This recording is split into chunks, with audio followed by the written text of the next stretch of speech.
Hello बच्चों, M के study point में आप लोगों का एक बार फिर से स्वागत है।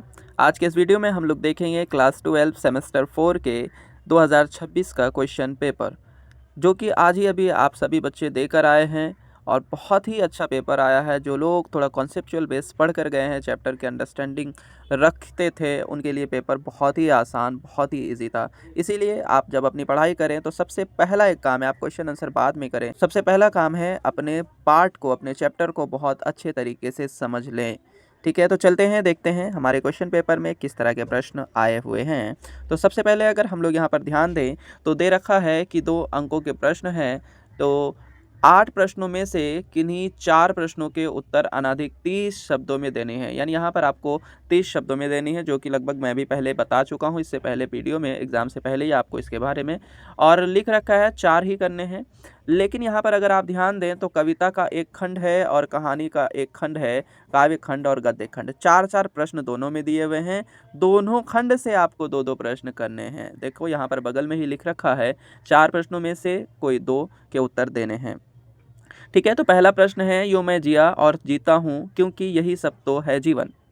ठीक है, तो सवेरे उठा धूप खिली थी में से लिया गया है। प्रस्तुत काव्यांश किस कवि की रचना है? जीवन की परिभाषा कवि ने क्या दी है? ठीक है, तो आप इसको कर लेंगे। उसके बाद दूसरा प्रश्न है, अंधेरे का दीपक कविता में तृष्णा बुझाना और दिया जलाने से क्या तात्पर्य है? और तीसरा प्रश्न है यानी सी, रोटी और संसद कविता में तीसरा आदमी से कौन संकेतित है?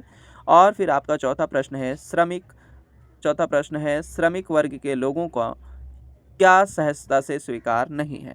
खंड गद्य में 4 प्रश्न हैं, उनमें से पहला प्रश्न है, संगीत की लोकप्रियता और प्रसार का श्रेय किसे देना चाहिए? तुम नहीं जानती कर्ज कोढ़ का रोग होता है, इस कथन का वक्ता कौन है और कथन का तात्पर्य स्पष्ट कीजिए। उसके बाद आपका आ जाता है, लोक कथा में रानी को की चिंता का क्या कारण था?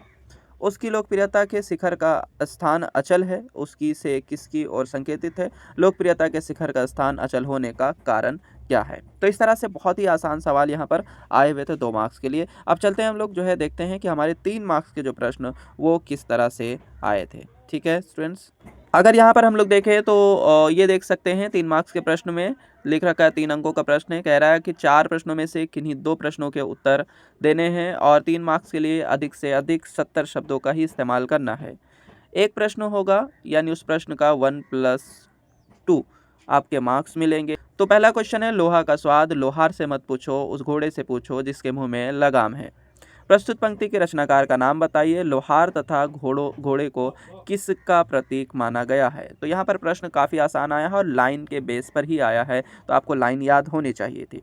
उसके बाद क्वेश्चन नंबर 2 देखेंगे तो आज तक मैं यह समझ नहीं पाया कि हर साल बाढ़ में पड़ने के बाद भी लोग दियारा छोड़कर कोई दूसरा जगह क्यों नहीं जाते? कवि अरुण कमल की किस काव्य संग्रह में से पंक्ति संग्रहित है? आशय स्पष्ट कीजिए। बहुत ही आसान प्रश्न है और हमने इसके आंसर आपको लिख करके भी दिखाए थे। जस्ट एग्ज़ाम से 2 दिन पहले मैं इसका आप लोगों को आंसर दिया भी था। उसके बाद अगर हम देखेंगे गद्य खंड आ जाता है और इसमें 2 प्रश्न दिए हुए हैं, इनमें से कोई एक प्रश्न के उत्तर देने हैं। तो इसमें पहला प्रश्न है, क्या उसका लेखा जोखा करना आज संभव है? वक्ता का नाम बताइए और इस पंक्ति में निहित आशय को स्पष्ट कीजिए या उस पर प्रकाश डालिए। उसके बाद क्वेश्चन नंबर 2 है, इन्हीं कागज सी पतली रोटी पसंद नहीं आती है, वक्ता और श्रोता का नाम बता दें और इन्हीं से संकेतित व्यक्ति का स्वभाव पर प्रकाश डालिए कि उसका स्वभाव किस प्रकार से था। ठीक है, तो आप जगपति का स्वभाव बता सकते हैं। क्वेश्चन पेपर में पार्ट 3 4 प्रश्नों में से किन्हीं 2 प्रश्नों के उत्तर देने हैं। ये नाटक के हैं, जिसमें आपको ध्यान रखना है कि 4 प्रश्न दिया हुआ, कोई 2 का आपको जवाब देना है। एक प्रश्न 3 मार्क्स के हैं यानी 70 शब्दों में ही लिखने पड़ेंगे। ठीक है, अगर हम पहला प्रश्न बात करें तो प्रभु हूँ या पर पुत्र हूँ तुम्हारा, तुम माता हो। अंधा युग नाटक के किस अंक की यह पंक्ति है? वक्ता को किसने और क्या अभिशाप दिया था? तो अगर आपने ध्यान से पढ़ा होगा कृष्ण और गंधारी के संवाद को तो आप समझ पाएंगे। उसके बाद अगर आप देखें दूसरा प्रश्न, तो शिखरों की ऊंचाई कर्म की नीचता का परिहार नहीं करती है।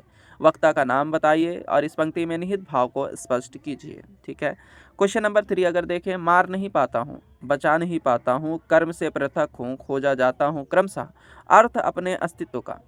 वक्ता के कथन का आशय स्पष्ट कीजिए और अस्तित्व के खोने से क्या तात्पर्य है? ठीक है। तो अंधा युग के सारे जो क्वेश्चन हैं हमने पहले ही आप लोगों को बता रखा था कि बाबू आप लाइन को बहुत अच्छे से पढ़ के जाना। अगर आपने लाइन पढ़ रखा है तो उसका जवाब आप बहुत अच्छे से दे सकते हैं। उसके बाद क्वेश्चन नंबर 4 अगर हम देखें तो लिखा हुआ है 18 दिनों का लोकहर्षक संग्राम यह मुझको दृष्टि देकर और लेकर चला गया। प्रस्तुत पंक्ति का संबंध किस अंक से है और यहाँ किस संग्राम की ओर संकेतित है, उसे लोकहर्षक क्यों कहा गया है। ठीक है, तो आपको अगर अच्छे से पढ़े हो तो आपको पता होना चाहिए कि ये 18 दिन तक कौन सा युद्ध चलता रहा।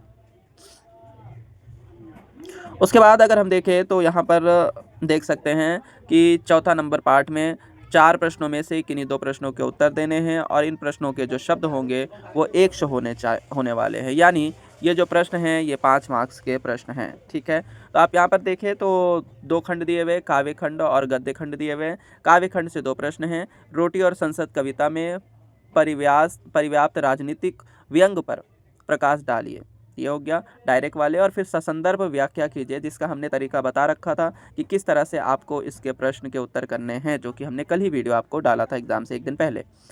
हमारे दर्द दुखों संघर्ष की मजबूती छाती पर नई पीढ़ी को संवरने दो।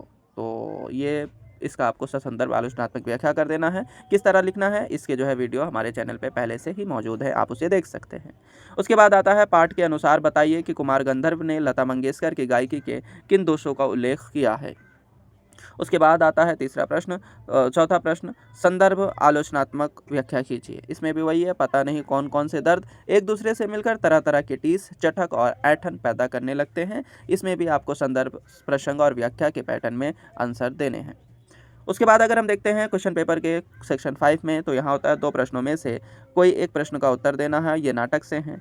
पहला प्रश्न है, युयुत्सु की करुण अवस्था के लिए आप किसे दोषी मानते हैं? तर्कसंगत उत्तर दीजिएगा। उसके बाद आता है अंधा युग नाटक के आधार पर विदुर के चरित्र चित्रण कीजिए। उसके बाद अगर हम बात करें यहाँ पर तो क्वेश्चन पेपर के सेक्शन 6 में बोला 2 प्रश्नों में से किसी एक प्रश्न का उत्तर देना है। अनाधिक 150 शब्दों में ये उत्तर होने चाहिए।